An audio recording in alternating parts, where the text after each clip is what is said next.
చిట్యాల ఐలమ్మ 39వ వర్ధంతి సందర్భంగా హుస్నాబాద్ పట్టణంలోని అంబేద్కర్ చౌరస్తాలో రజక సంఘం ఆధ్వర్యంలో 39వ వర్ధంతి ఘనంగా నిర్వహించారు. Municipal chairperson Akula Rajitha Venkanna, single window chairman Bolashetti Shivayya, TPCC member Kedam Lingamurthy, municipal floor leader Chittari Padma Ravinder మాట్లాడుతూ భూమి కోసం వెట్టి చాకిరీ వ్యతిరేకంగా పోరాడిన వీర వనిత ఐలమ్మ అన్నారు. దొరలను గడగడలాడించినటువంటి మొట్టమొదటి మహిళ ఐలమ్మను అని గుర్తు చేశారు. ఇక భవిష్యత్తు తరాల వారికి స్ఫూర్తిదాయకం చిట్యాల ఐలమ్మని, భూమి కోసం, భుక్తి కోసం, వెట్టి చాకిరీ విముక్తి కోసం పోరాటం చేసిన వీర వనిత అని కొనియాడారు. ఈ కార్యక్రమంలో ప్రజాప్రతినిధులు, municipal chairperson Akula Rajitha Venkanna, single window chairman Shivayya, Kedam Lingamurthy, Chittari Padma, Punna Sadi, Pachimatla Ravinder, Koyyada Komaraiah, Mekala Veeranna, Koheda Komaraiah, Pachimatla Ravinder, రజక సంఘం సభ్యులు పున్న సమ్మయ్య, పున్న అశోక్, పున్న రవీందర్, బస్వరాజు, కన్నయ్య, పున్నం శంకర్, పున్నం సంపత్, పున్నం రమేష్, గడ్డం శ్రీనివాస్, వరుకొల్లు రాజు, పున్న రమేష్, దుడ్డెల శ్రీనివాస్ తదితరులు పాల్గొన్నారు. సమరానికి సమురాయే తల్లి చాకలి ఐలమ్మ, ఆయుధమై అడుగేసే గారుట్ల కమలమ్మ, కారం పొడితో కదిలిన సెల్లే రోకలి పంటలు ఎత్తిన పల్లె,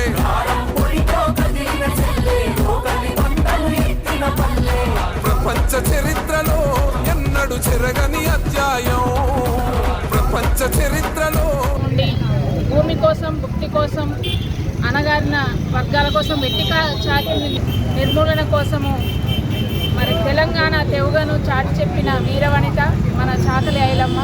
మరి మహిళలను కూడా ఎంతోగానో ఒక స్ఫూర్తి నింపిన ఆ వీరవనితను ఈరోజు మనం స్మరించుకోవడం చాలా గొప్పగా, గర్వంగా చెప్పుకోవచ్చు.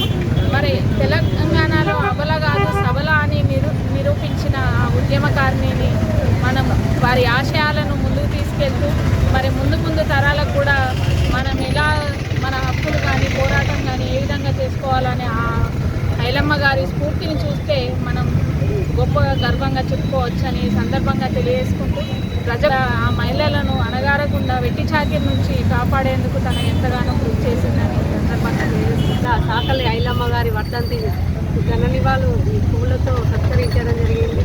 ఆమె భూమి కోసం, భక్తి కోసం అనేది ఒక దొరల దగ్గర పాలన అనేది చేయకుండా ఒక మహిళ అనేది పోరాటం చేసి ఒక రజక కుటుంబంలో పుట్టి కూడా ఇవాళ తెలంగాణలో ఇంత పెద్ద పేరు తెచ్చుకున్నదంటే ఆమెను చూసి మేము కూడా మహిళలం ఇంత పేరు తెచ్చుకోవాలని, ఆమె ఆశయాలను కొనసాగించాలి. ఆమె ఎట్లయితే పోరాటం చేసిందో అటువంటి పోరాటం ఇవాళ ముందుకొచ్చి ఒక రజక కుటుంబంలో పుట్టి ఇంత పెద్ద పేరు సంపాదించిందంటే చాలా సంతోషం. ఆమెను స్ఫూర్తిగా తీసుకొని మహిళలు అందరూ కూడా ఇటువంటి పోరాటం చేయాలి, ఆమె ఆశయాలను కొనసాగించాలని కోరుకుంటున్నాం. తెలంగాణ రాష్ట్ర మహిళలకు స్ఫూర్తిగానే కాకుండా ప్రపంచ మహిళలకు స్ఫూర్తిగా పోరాటంలో పాల్గొన్న వీరనారి చిట్యాల ఐలమ్మ. చిట్యాల ఐలమ్మ అంటేనే పోరాటానికి ముఖ్యంగా మహిళలకు ఒక ఐకాన్. భూమి కోసం, ముక్తి కోసం, వెట్టి చాకిరీ విముక్తి కోసం పోరాడిన మహిళ వీరనారి చిట్యాల ఐలమ్మ. నిజంగా చరిత్రను మనకు మనమే నిర్మాణం చేసుకోవాలి, లేకపోతే దోకీలాలు రాసిన చరిత్రనే చరిత్రగా వక్రీకరించబడి చరిత్రలో మిగిలిపోతుంది. అందుకే మనం ఒకటి గమనించాలి, చాకలి ఐలమ్మ అనే ఒక కులపరంగా ఎందుకు వచ్చిందో మనం ఒకసారి ఆలోచించాలి. ఏ ఉద్యమకారులకు ఎక్కడ కూడా కులం పేరు ప్రస్తావన ఉండదు. ఇక్కడ వచ్చింది అంటే చరిత్రను మనం రాయలేకపోతున్నాం. ఇంకే మిత్రులారా, మనందరం కూడా చైతన్యమైన చరిత్రను మనం నిర్మాణం చేసుకోవాలని తెలియజేస్తూ, చిట్యాల ఐలమ్మ గారు ఉమ్మడి వరంగల్ జిల్లా రాయపర్తి మండలం కృష్ణాపురం గ్రామంలో జన్మించింది. అయితే బాన్సన్ కాల్ముక్త అనే దృష్టి నుంచి బందూకులు బట్టి పోరాటం చేసింది. ఆమె ముఖ్యంగా ఆ రోజు నిజాం సైన్యం, రజాకారులు, వాళ్లకు పాలేదారులు దేశ్ముఖులు, భూస్వాములు, విష్ణూర్ పటేల్, రాపాక రామచంద్రారెడ్డి ఈ సైన్యానికి ఎదురొడ్డి పోరాడిన వీరవనిత చిట్యాల ఐలమ్మ. నిజంగా భూమి లేకున్నా కానీ ఆ భూమిని కౌలు తీసుకొని పంట పండించుకుంటే ఆ పంటను కూడా తీసుకుపోయే క్రమం లోపల పోరాటం చేసి తెలంగాణ రైతాంగ సాయుధ పోరాటంలో కూడా ప్రముఖ పాత్ర వహించింది, దొరలను ఎదిరించింది. అదే బందూకును బట్టి ప్రజాస్వామ్యాన్ని బలపరిచిన తొలి వీరనారి మన చిట్యాల ఐలమ్మ పోరాట వారసత్వాన్ని మరి ఈ ప్రభుత్వం పాఠ్యాంశాల్లో చేర్చాలి. అదేవిధంగా పాలకుర్తిలో ఉన్న స్మారక భవనాన్ని నిర్మించాలి. రాబోయే తరానికి పోరాటాలు తెలవాలి. వీళ్ళు చేసిన పోరాటాల వల్లనే మనకు ఈరోజు డెమోక్రసీ ప్రజాస్వామ్యం అనేది బలంగా మారింది. ఆ పోరాటంగా లేకపోతే ఈరోజు మహిళలు ముందుకు రాకపోతే ప్రజాస్వామ్యం కూడా బలహీనపడింది. అందుకే ప్రజాస్వామ్యాన్ని బలపడటానికి ప్రయత్నించిన చిట్యాల ఐలమ్మకు మరొకసారి మనం జోహాలు తెలియజేస్తూ తెలంగాణ కోసం ఆ రోజు తెలంగాణ నిరంకుశ నిజాం ప్రభుత్వానికి వ్యతిరేకంగా చాకలి ఐలమ్మ గారు మరి భూమి కోసం భుక్తి కోసం పోరాడి పేద ప్రజల కోసానికి కూడు గుడ్డ నీరు అనే సంకేతంతో ఆనాడు భూస్వాములను జాగీర్దారులను నిజాం ప్రభుత్వాన్ని వ్యతిరేకించి మరి ఆనాడు పేద ప్రయాణికాని కోసం ఎంతైతే పోరాడిందో మరి ఆమె చరిత్ర ఎప్పుడు కూడా మరవదు. దీన్ని ప్రభుత్వం ఆమె పుస్తక పాఠ్యాంశాల్లో తప్పకుండా చేర్చాలి. మరి రజకులను కూడా ఆర్థికంగా ప్రభుత్వం మరి తప్పకుండా ముందుకు తీసుకుపోవాలని, సంక్షేమ పథకాలు కూడా అందించాలని, నిరుద్యోగ సమస్యకు కూడా కృషి చేయాలని ఈ సందర్భంగా తెలియజేస్తూ తెలంగాణ సాయుధ పోరాటంలో వీర నారీగా పేర్కొందినటువంటి చిట్యాల ఐలమ్మ గారి 39వ వర్ధంతి సందర్భంగా మన హుస్నాబాద్లో నిర్వహిస్తున్నటువంటి చాలా ఆమె చదువుకోకుండా తెలంగాణ సాయుధ పోరాటంలో ఆమె స్పృహ మనం చాలా ఆదర్శంగా తీసుకున్నట్టు ఉన్నది. ఆమె పేరు మీద ఇవాళ రవీంద్ర భారత్లో మన రాష్ట్ర ప్రభుత్వం కూడా పెద్ద ప్రోగ్రాం నిర్వహిస్తూ ఉన్నది. ఇక్కడికి వెళ్ళి కూడా చాలామంది మండలంకి నియోజకవర్గం చాలామంది వేరు వాళ్ళ సొంత ఊర్లో కూడా ఒక 3-4 ఎకరాల ప్లేస్లో ఆ పేరు మీద స్మారక భవన్ ఒక లైబ్రరీ కూడా పెడతా ఉన్నారు. 3-4 రోజుల క్రితమే వాళ్ళ కొడుకుతో కూడా పరిచయం అయింది. ఆయన పేరు రామచంద్రం. ఆయన కూడా 10-20 ఏళ్ళు సర్పంచ్ కూడా సిపిఎం పార్టీలో కూడా పనిచేసిండట. వాళ్ళ మనవరాలతో కూడా మాట్లాడే సందర్భం వచ్చింది. ఇలా రాష్ట్ర ప్రభుత్వం చాలా పెద్దగా ప్రోగ్రాం చేసే కార్యక్రమం కూడా నిర్వహిస్తున్నది.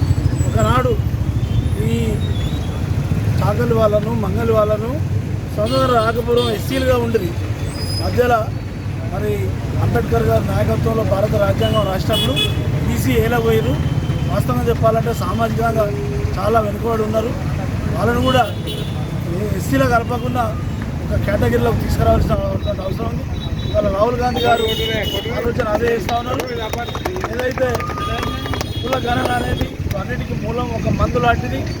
దేశంలో మరి మతాలు, కులాలు, వర్గాలు అన్నీ పోవాలంటే మన దేశం కానీ రాష్ట్రం కానీ కుల గణనే దానికి అన్ని రోగాలకు ఒకప్పుడు మెడిసిన్ ఇంజక్షన్ ఎట్లా ఉండనో అదే మందు అని మన రాహుల్ గాంధీ గారు చెప్తా ఉన్నారు. కాబట్టి ట్యాక్సీల డబ్బు కానీ ఈ మోడీ నాయకత్వంలో ఏదైతే మోసంతో నడుస్తున్న ప్రభుత్వ విధానాలను మోడీకి మాకు వ్యక్తిగతంగా వ్యతిరేకత లేదు. ఆయన విధానాల మీద మనకు వ్యతిరేకత ఉన్నది. ఆయన భావజాలం, ఆయన చేస్తున్నటువంటి ప్రభుత్వ విధానాలు మనం సిస్టంలో పోయే పరిస్థితులు మనకు కనపడుతూ ఉన్నాయి. మనం అంతా ఒకటి, ఎస్సీలు కానీ ఎస్టీలు కానీ మైనారిటీలు కానీ అగ్రవర్ణాలు కూడా మనతో కలిసి వచ్చే వాళ్ళంతా ఒకటే. వాళ్ళకు కూడా ఇవ్వాల్సినటువంటి గౌరవము, భారత రాజ్యాంగంలో వాళ్ళకి ఇవ్వాల్సిన విలువలు, భారత సంపదలో వాళ్ళకి ఎంత వాటా ఉన్నదో అది కూడా వాళ్ళకి ఇవ్వాలి. ఒక సందర్భంలో మోడీ మోసం చేసి వాళ్ళున్న జనాభా 6-7% ఉంటే 10% రిజర్వేషన్ ఇచ్చారు. అది కూడా కరెక్ట్ కాదు.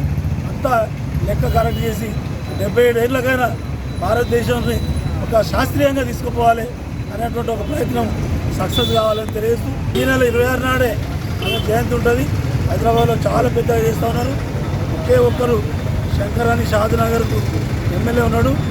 చాకల క్యాస్ట్కి సంబంధించి ఆయన నాయకత్వంలో మన ఎమ్మెల్యే మంత్రి గారి అధ్యక్షత హైదరాబాద్ సెక్రటరియట్లో మీటింగ్ అయింది. అనుకోకుండా నేను కూడా ఆ మీటింగ్లో ఉండే సందర్భం వచ్చింది. ఆ రోజు కూడా చాలా పెద్ద మీటింగ్ అవుతుంది. ఆ రోజు 26 నాడు మళ్ళీ మనం ఇక కలవాలి. రోజు కూడా వినపడితే చాలా పెద్దగా మనం ప్రోగ్రాం చేయాలి. ఇది చేసుడే కాదు, ప్రతి ఇంటికి తెలవాలి ఈ ప్రోగ్రాం. ఏదైతే మడేల గుడి ఉన్నదో ఆ గుడి కాడ కూడా, లేకపోతే మనం బాగా డెవలప్ చేద్దాం అనుకునేటువంటి కొత్త చెరువు ట్యాంకు బండ్లాగా చేద్దాం అనుకుంటున్నాం. అక్కడ కూడా ఒక విగ్రహం పెట్టాలి. భవిష్యత్తులో తెలియజేస్తూ ఒక వీర నారిగా మార్చినాయి. అట్లా వీరోచితమైనటువంటి పోరాటాలు చేసింది ఐలమ్మ గారు. ఆమె కేవలం తెలంగాణ సమాజానికే కాకుండా యావత్ భారతదేశానికి కూడా ఒక ఆదర్శవంతమైనటువంటి మహిళగా, నాయకురాలిగా మన ముందు ఉన్నారు.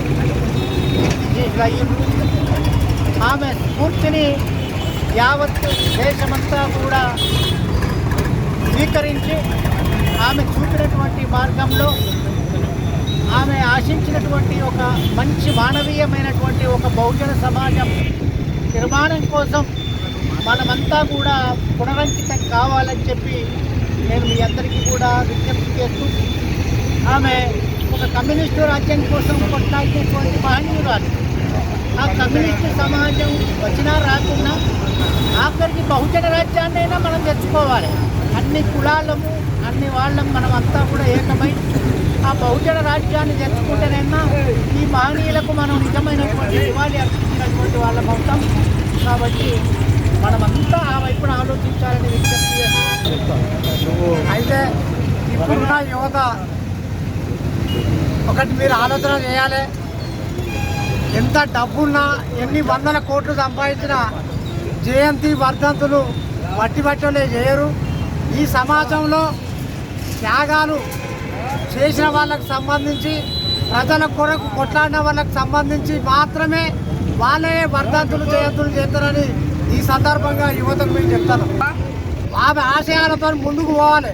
ఆమె ఆ రోజు హక్కుల కొరకు కొట్లాడింది, ఆ రోజు ఆమె న్యాయం కొరకు కొట్లాడింది, ధర్మం కొరకు కొట్లాడింది. ఆ దిశలో యువత ఆలోచన చేయాలి, అటువంటి చరిత్రలు తెలుసుకోవాలి.